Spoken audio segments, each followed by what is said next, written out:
Aprendiendo en Casa.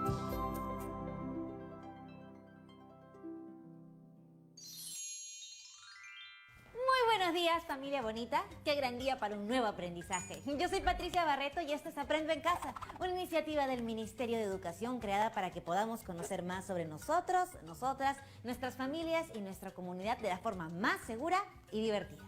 Como saben, este programa está dirigido a ustedes, chicos y chicas de quinto y sexto grado de primaria, pero bien pueden invitar a todos los que estén en casa con ustedes porque aprender en conjunto es más entretenido. Recuerden además que en estos días nos estamos dedicando a explorar la riqueza cultural de nuestras familias y con qué grupos se han ido formando el Perú tal y como lo conocemos hoy. A partir de ello, identificaremos algunos cambios y permanencias en las diversas formas de celebrar las fiestas patrias a lo largo del tiempo. Con todo este conocimiento nuevo, estaremos listos para superar nuestro gran reto de estas 2 semanas: redactar una propuesta de celebración de las fiestas patrias en el contexto actual, que considere la diversidad y el respeto de los derechos de las personas.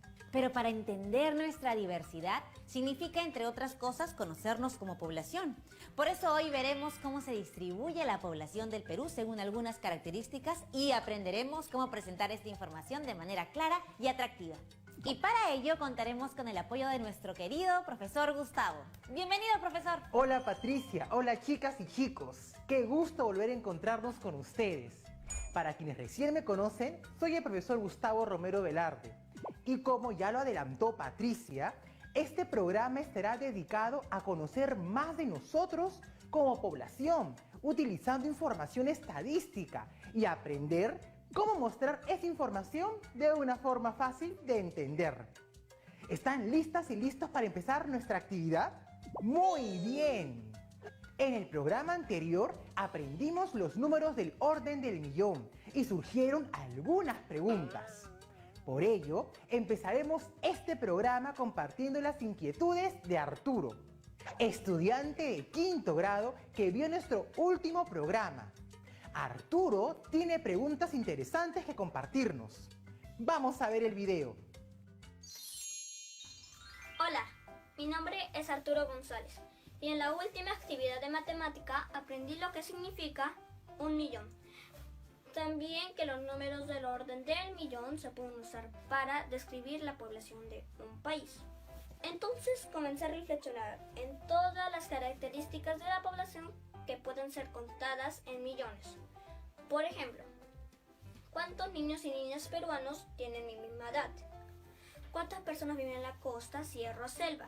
¿Es mayor la cantidad de varones o de mujeres? ¿O es la misma cantidad? ¿Cuántas personas hablan un idioma distinto del castellano? Todo esto me da mucha curiosidad, así que quiero pedirles 2 cosas. La primera, ¿dónde puedo encontrar esta información? Y la segunda, ¿cómo puedo presentar y entender la información sin usar esos números larguísimos? Me encanta la curiosidad y las ganas de aprender de Arturo. Ayudarlo a resolver sus inquietudes será todo un placer. Claro que sí, Patricia. Así que empezaremos por la primera pregunta. ¿Dónde se puede encontrar esta información? La respuesta está en una palabra clave, Arturo. Y esta palabra es censo. ¿Nos ayudaría a definirlo, profesor? Digo, para aquellas chicas y chicos que están en casa y que quizás no saben lo que significa. Claro que sí, Patricia. Un censo es un recuento de la población y de las viviendas de un lugar determinado, que se realiza con el fin de recoger información sobre las personas y la forma en que viven. Por ejemplo, su nivel de estudios, el acceso que tienen a servicios como agua, luz e internet, su edad, sexo o el lugar en el que habitan. Nuestro último censo nacional fue en 2017. Gracias por compartir todo esto, profesor. Entonces, Arturo, respondiendo a tu primera pregunta, ahora sabes que una buena fuente de investigación para conocer los datos que buscas son los censos. Ahora, para complementar todo lo dicho por el profesor, te cuento que la entidad del Estado encargada de procesar esta información es el Instituto Nacional de Estadística e Informática, también conocido como INEI. Así es, el Instituto Nacional de Estadística e Informática, INEI, publica en su página web todos los resultados de cada censo y de muchos otros estudios y se encarga de elaborar reportes para su divulgación. Ahora veamos la segunda pregunta de Arturo. ¿De qué manera se puede presentar y entender esta información sin usar números larguísimos? Esa pregunta está un poquito más difícil. Pero no imposible, gracias a la matemática. Verás, Arturo, en estos casos, la mejor forma de hacer que la información se comprenda es a través de gráficos estadísticos. En otros programas hemos usado algunos de estos gráficos. El propósito de los gráficos estadísticos es presentar la información de manera clara y atractiva. Por ejemplo, veamos una infografía que presenta algunos resultados del censo de 2017 por medio de los gráficos. ¡Wow! Aparecen muchos datos. ¡Qué buen resumen! Además se ve muy bonito y es muy fácil de leer. Es que justamente ese es el objetivo de una infografía. Comunicar información muy compleja o difícil de entender de forma sencilla y atractiva. Por eso, esta infografía hace uso de gráficos estadísticos, como los diagramas de barras para comparar ciertas cantidades, como por ejemplo la cantidad de varones y de mujeres que hay en el país, o también para mostrar cómo ha variado la cantidad de población por edades. En el primer gráfico podemos ver que la cantidad de varones es muy similar a la cantidad de mujeres, pero que existe una pequeña diferencia a favor de las mujeres. Es necesario ser más precisos, colocando otros elementos junto a ellas, como el porcentaje que representan o incluso la cantidad exacta de cada uno. Analicemos un poco más en profundidad la información. Patricia, ¿a qué conclusiones podrías llegar a partir de lo que observas en el segundo gráfico? A ver, déjeme intentarlo. Las barras están echadas y entiendo que representan los resultados de otros censos, ya que aparecen los años 1993, 2007 y el más reciente 2017. Muy bien, ¿qué más? Veo que en el año 1993 las personas de 60 a más años representan el 7% de la población total. Exacto. Y eso es como decir que de cada 100 personas, 7 tienen 60 años o más. O bueno, tenían, ya que estamos hablando de 1993. ¿Nos puedes decir qué más observas, Patricia? Claro. Según la información que presenta el gráfico, en el 2007 el porcentaje de personas de 60 a más años subió un poco a 9,1% y en el 2017 volvió a subir a 11,9%. Por eso está esa flecha hacia arriba, para indicar que la cantidad va en aumento. ¿Y eso quiere decir? Quiere decir que con el paso de los años hay cada vez más adultos mayores en la población del Perú. Es lógico, ¿verdad? Porque a medida que pasa el tiempo, todas y todos nos vamos haciendo mayores. O sea que ese porcentaje siempre va a aumentar. No necesariamente, querida Patricia. Sucede que eso depende, entre otros factores, del modo en que se distribuye toda la población. En este caso, según su edad. Para que me entiendas mejor, es como repartir una torta. Les explico. Imagina que dividimos una torta de modo que cada persona reciba una porción del mismo tamaño. Pero vamos a hacer el reparto en dos casos diferentes. En el primer caso hay 10 personas en total. 2 son niños o adolescentes, 5 son jóvenes o adultos y 3 son adultos de 60 años o más. La torta en este caso debe dividirse en 10 partes.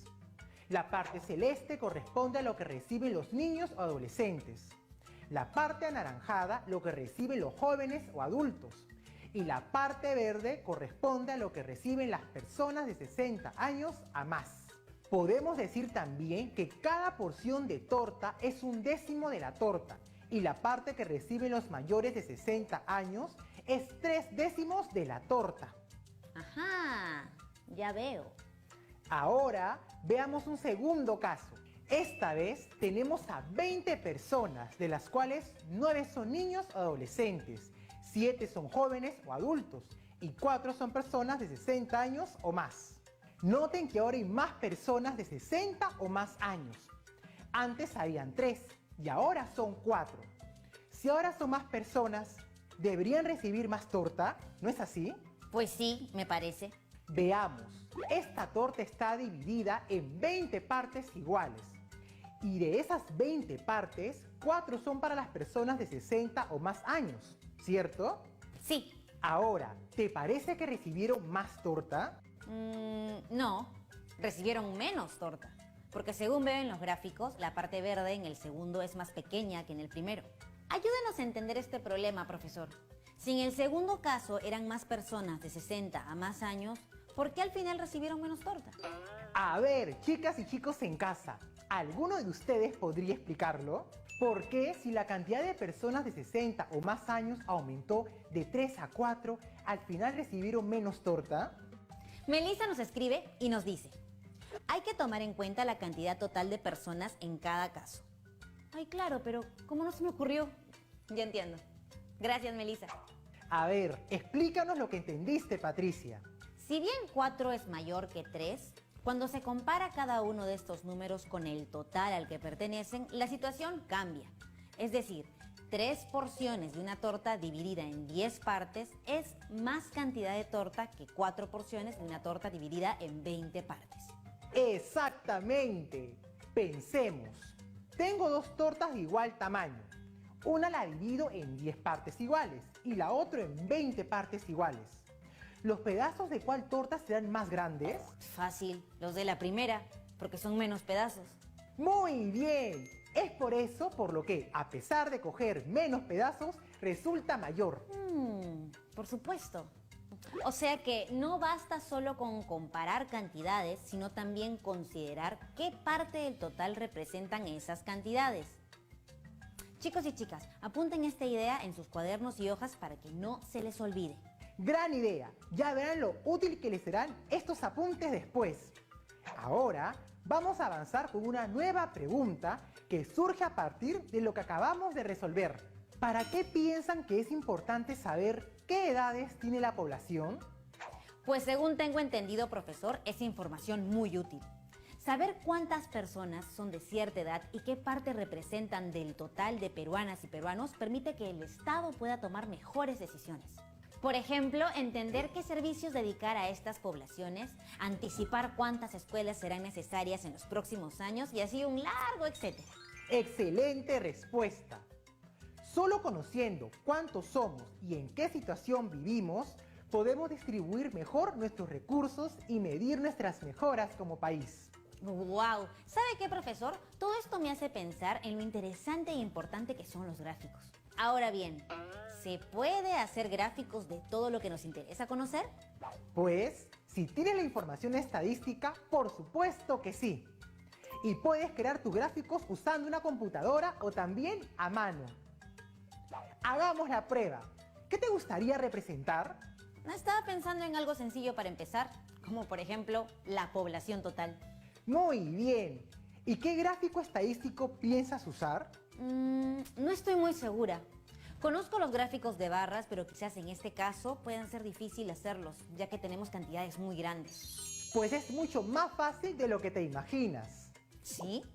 ¿Pero cómo? No puedo dibujar en mi cuaderno una barra con 31 millones de cuadraditos. Creo que es hora de acudir a ustedes, chicas y chicos. ¡Ayuda! El reto está en sus manos. Solo tengan en cuenta que en un gráfico de barras, la altura de cada barra depende de qué tan grande o pequeña sea la cantidad por representar. Ahora ayudemos a Patricia. ¿Cómo representar la cantidad de peruanos en una barra sin tener que dibujar 31 millones de cuadraditos? Esperamos sus respuestas al regreso.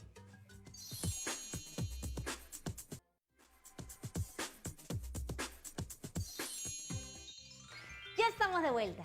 Y por suerte, con ayuda de ustedes, podré resolver el problema que me agobiaba antes de la pausa. ¿Cómo representar la cantidad de peruanos en una barra sin tener que dibujar 31 millones de cuadraditos? Sergio escribió la siguiente respuesta. Lo que puedes hacer en todo caso es imaginar que cada cuadradito de tu cuaderno no represente una persona, sino un grupo de personas. Claro, lo máximo, Sergio. Puedo imaginar que cada cuadradito representa 1 millón de personas. Así, para representar a la población del Perú, necesitaré una barra de 31 cuadraditos de altura y un poquito más. ¡Excelente! Pero he contado la cantidad de cuadraditos en mi cuaderno cuadriculado y tampoco entran 31. Bueno, y entonces, ¿qué más podríamos hacer siguiendo el mismo consejo de Sergio? Oh, por supuesto. Imaginar que cada cuadradito representa ya no 1, sino 2 millones de personas. Así que para 31 millones necesitaría solo la mitad de cuadraditos, o sea, unos 15 cuadraditos y algo más. Y así se alcanza. Y considerando lo anterior, ¿cuántos cuadraditos necesitarías para representar la cantidad de personas por sexo? A ver, volvamos a ver las cifras. Ay, pero hay una idea que no deja de dar vueltas por mi cabeza. ¿Es correcto asumir que, por ejemplo, hay 14 millones de varones en lugar de 14.450.757, que es el valor exacto? Si hago esto, ¿no pierde precisión mi gráfico? Efectivamente, Patricia, no obtendrás el mismo grado de precisión, pero debes considerar que a veces es mejor perder un poco de precisión con el fin de obtener claridad en la información. Es decir, tendrás información un poco menos precisa, pero más clara. Por eso, en matemática, muchas veces hablamos de aproximar números, es decir, transformar un valor muy preciso en otro no tan preciso, pero más manejable. Es más, incluso hay un criterio para ello. Necesito saberlo. Cuéntenos, profesor. Por supuesto, en principio, estamos viendo que en este caso nos resulta más sencillo hablar en términos de millones. Por eso vamos a redondear nuestras cantidades a los millones. Identifiquemos entonces la cifra correspondiente a la unidad de millón. Ese será nuestro primer paso y vemos que es 4. El siguiente paso es observar la cifra que está a su derecha. En este caso también es 4. Para redondear, si esta cifra es menor que 5, el valor de la unidad de millón se mantiene. En cambio, si la cifra es 5 o mayor que 5, la unidad de millón aumenta en 1. En este caso, tenemos la cifra 4 que es menor que 5, por lo que la cifra de las unidades de millón se debe mantener. En conclusión, el valor redondeado del número de varones es de 14 millones. Ah, ya entiendo. ¿Te animas a intentar aplicar este redondeo a la población de mujeres? Sí, por supuesto. Me encantan los retos. A ver, nos fijamos en la cifra de las unidades de millón. Es 4. Y luego nos fijamos en la cifra de la derecha. Es 9. Y ahora, como 9 es mayor que 5, entonces aumentamos 1 a la cifra de las unidades de millón, por lo que la cifra sería 5 y nos queda como 15 millones. ¡Lo logré! Pero alto, aquí hay algo que no cuadra. Si sumo los 14 millones de varones con los 15 millones de mujeres, me da un total de 29 millones, y no los 31 millones que se supone que son la población total. Pero sí hice exactamente lo que indicaba la regla. ¡Ay, qué pasó, profesor! ¿Esa diferencia de 2 millones se da por la aproximación? No, Patricia. Por lo general, cuando aproximamos cantidades, pueden surgir algunas discordancias o diferencias en las cifras, pero usualmente dichas diferencias no son tan grandes como en este caso. Lo que sucede aquí es que en los censos existe una categoría que se conoce como población omitida, que se refiere a todas esas personas que por diversas razones no fueron censadas. En el censo del año 2017, esa población omitida fue calculada en 1.855.501 personas, cantidad que al ser redondeada se convierte en 2 millones, los 2 millones que faltaban. Así es. ¿Qué les parece si ahora nos tomamos un tiempo para presentar la información? Antes de comenzar la actividad de hoy, les pedí a algunos de mis estudiantes de quinto grado que hicieran un gráfico de barras que representara la población total, incluyendo la población omitida, es decir, los 31 millones. La población de varones, es decir, 14 millones. La población de mujeres, es decir, 15 millones. Y la población omitida, es decir, los aproximadamente 2 millones.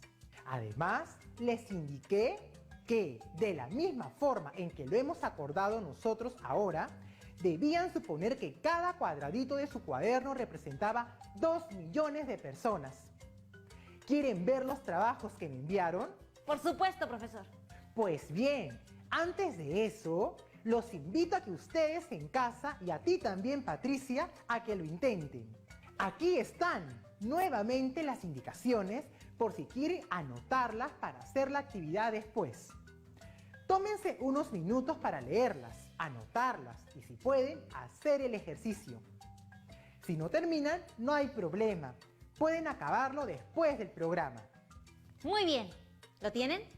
Si no, no se preocupen. Ya saben que pueden terminar sus gráficos con calma al final del programa. Exacto, Patricia. Gracias por recordarlo. Ahora sí, chicas y chicos, miremos los trabajos que me enviaron mis estudiantes para ver algunas formas que hay de representar la información obtenida en el censo sobre la población del Perú. He dividido los envíos de mis estudiantes en 3 grandes grupos. Los 2 primeros han utilizado barras diferentes para cada grupo de población, unos colocando las barras de forma vertical y otros de forma horizontal.